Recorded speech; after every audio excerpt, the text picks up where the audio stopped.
अस्सलाम वालेकुम दोस्तों।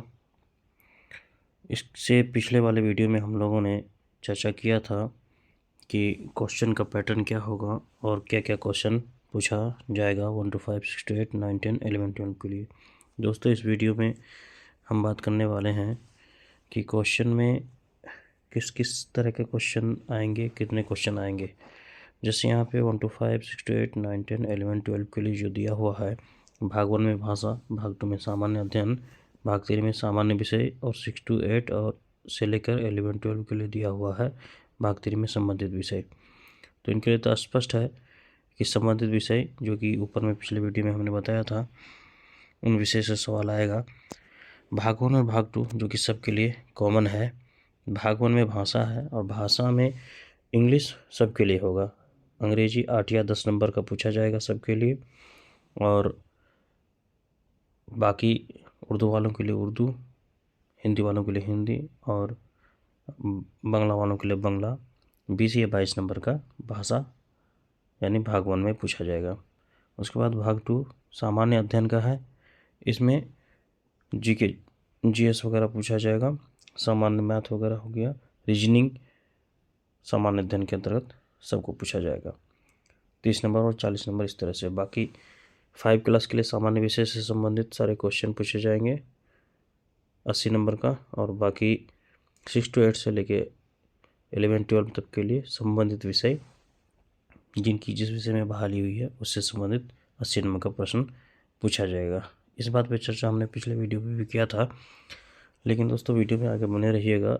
आज हम ये चर्चा करेंगे कि आवेदन करते वक्त हमें किन किन डॉक्यूमेंट की आवश्यकता है, और वो डॉक्यूमेंट हमें अभी से ही तैयार रख लेनी चाहिए, क्योंकि बहुत लोगों का डॉक्यूमेंट ऐसा है जो कि अभी भी किसी न किसी कार्यालय में जमा है या फिर कुछ लोगों ने उठाया नहीं है, तो उसे उठाना ज़रूरी है, ताकि चूँकि 1 तारीख ही इसका आवेदन का समय शुरू होने वाला है, तो सारे डॉक्यूमेंट्स हमारे जमा हो जाने चाहिए ताकि आवेदन में किसी तरह की कोई दिक्कत ना हो। तो आज हम देखेंगे कि कौन कौन से डॉक्यूमेंट्स हमारे पास होने चाहिए आवेदन के वक्त, और आवेदन भरने से पहले, ऑनलाइन आवेदन भरने से पहले ऑफलाइन प्रपत्र को भरकर कैसे हम चेक कर लेंगे ताकि हमारी किसी तरह की कोई गलती ना हो। तो चलिए देखते हैं।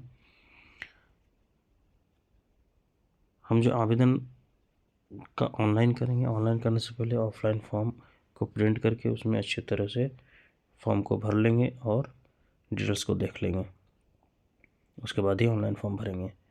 तो ऑनलाइन करने से पहले जो जो डॉक्यूमेंट्स की हमें आवश्यकता है, ज़रूरत है, वो यहाँ पे दिया हुआ है पॉइंट नंबर 28 में।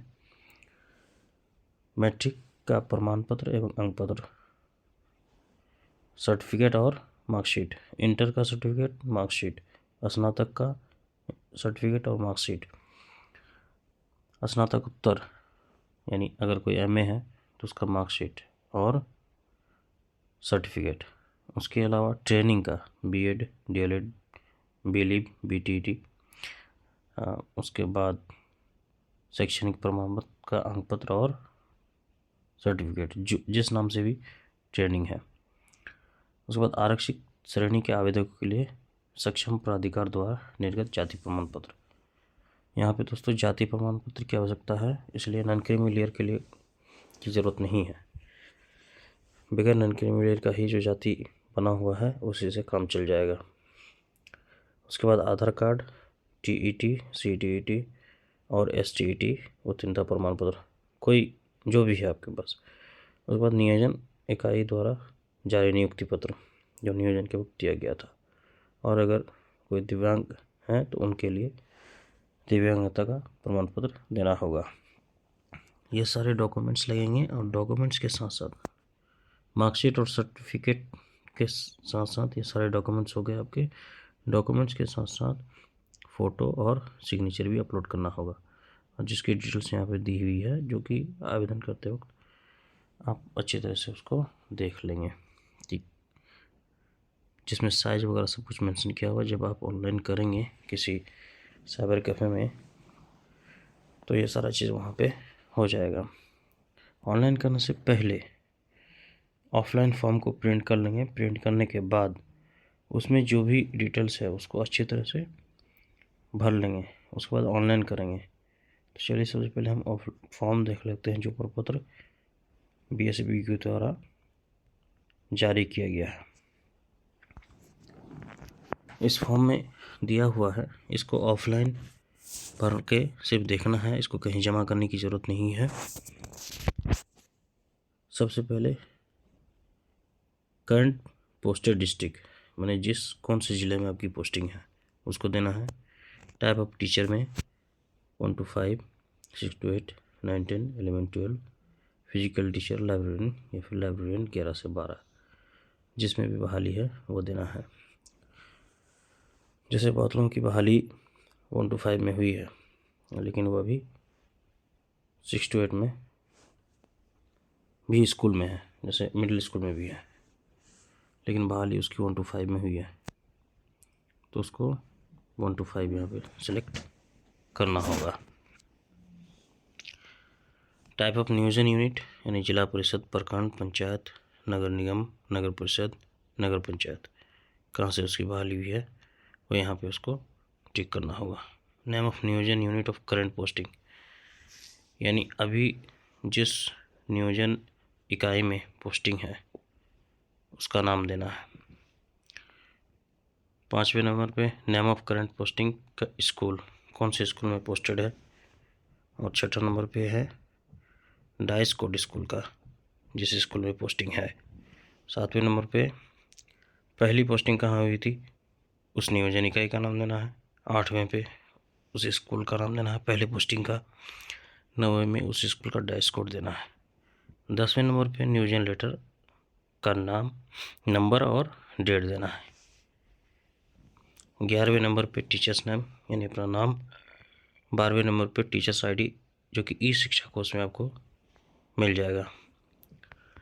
बहुत लोगों की परमानेंट आईडी आ चुकी है, वो भी वही डालना है आपको, और बहुत लोगों का भी परमानेंट आईडी नहीं आया है, तो उसको भी डाल देना है। जो अभी परमानेंट आईडी नहीं है लेकिन एक आईडी मिला हुआ उसे डाल देना है। ऑनलाइन से पहले परमानेंट आईडी आ जानी चाहिए, कोशिश कीजिए संबंधित ऑफिस से मिलकर उसको क्लियर कर लिया जाए। Mother's name, father's name, date of birth. Category of applicant में यहाँ पे ध्यान देना है general, EWS, BC, EBC, ST, SC।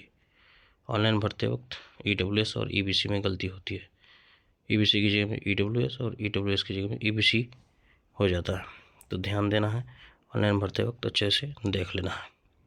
17 number में है जेंडर, मेल, फीमेल या ट्रांसजेंडर। 18 में है do you belong to differently abled category, यानी किसी तरह की अगर कोई दिव्यांगता है तो उसके लिए है, यस, नो, अगर है तो किस तरह का वो लिखना है। 19 नंबर पे आधार नंबर। उसके बाद 20 नंबर पे एजुकेशनल क्वालिफिकेशन की डिटेल्स देनी है, इंटर ग्रेजुएशन का, मैट्रिक का, पोस्ट ग्रेजुएशन का, सारा चीज़ यहाँ पे दिया हुआ है, सब कुछ यहाँ पे फिल करना होगा, और उसके बाद ऑनलाइन भी करना होगा। ट्रेनिंग क्वालिफिकेशन जो भी है, DLED है, BEd है या फिर कोई और दूसरा है, उसकी डिटेल्स देना है। किस नंबर पे, 22 नंबर पे है कि कौन सा टीचर एलिजिबिलिटी टेस्ट आपने पास किया है, CTET, BTET, STET, कब पास किया है, रोल नंबर क्या, सर्टिफिकेट नंबर वगैरह सारा चीज़ यहाँ पे देना है। 23 नंबर में अब यहाँ पे है कि हमारा जो एग्ज़ाम होगा वो एग्ज़ाम के पेपर कौन सा होगा। तो 1 to 5 किसके लिए हमारा अपॉइंटमेंट हुआ है, सब्जेक्ट्स अपॉइंटमेंट 4, लैंग्वेज और जनरल सब्जेक्ट 301, इसमें 1 to 5 के लिए करना है सबको। बाकी 6 to 8 के लिए कौन से सब्जेक्ट के लिए बहाली है, अगर आपकी बहाली हिंदी के लिए हुई है तो 401, अगर किसी की बांग्ला के लिए 402, और जो भी यहाँ पे सब्जेक्ट है, अगर किसी को उर्दू की बहाली हुई है 6 to 8 में तो 409। इस तरह से 6 to 8 का, 9, 10 का, 11, 12 का सब्जेक्ट टिक करना है। 24 नंबर पे आपको ज़िला सेलेक्ट करना है, यानी अगर आपका सिलेक्शन होता है, आप पास होते हैं, तो आपका ज़िला का प्रायोरिटी क्या होगा, पहला ज़िला कौन सा, दूसरा ज़िला, तीसरा ज़िला, तीनों ज़िला का चॉइस देना है। उसके बाद परमानेंट एड्रेस 25 नंबर में। 26 नंबर में करस्पोंडेंस, परमानेंट एड्रेस घर का एड्रेस और कॉरेस्पॉन्डेंस एड्रेस में जहाँ आप रहते हैं वो एड्रेस देना है। 27 नंबर पे मोबाइल नंबर, 28 में ईमेल आईडी। ये सारी चीज़ें ऑफलाइन फॉर्म में भर लेना है। और ऑफलाइन फॉर्म भरने के बाद यहाँ पे जो दिया हुआ digitally signed by DPO establishment, ये ऑफलाइन वाले में करना नहीं है।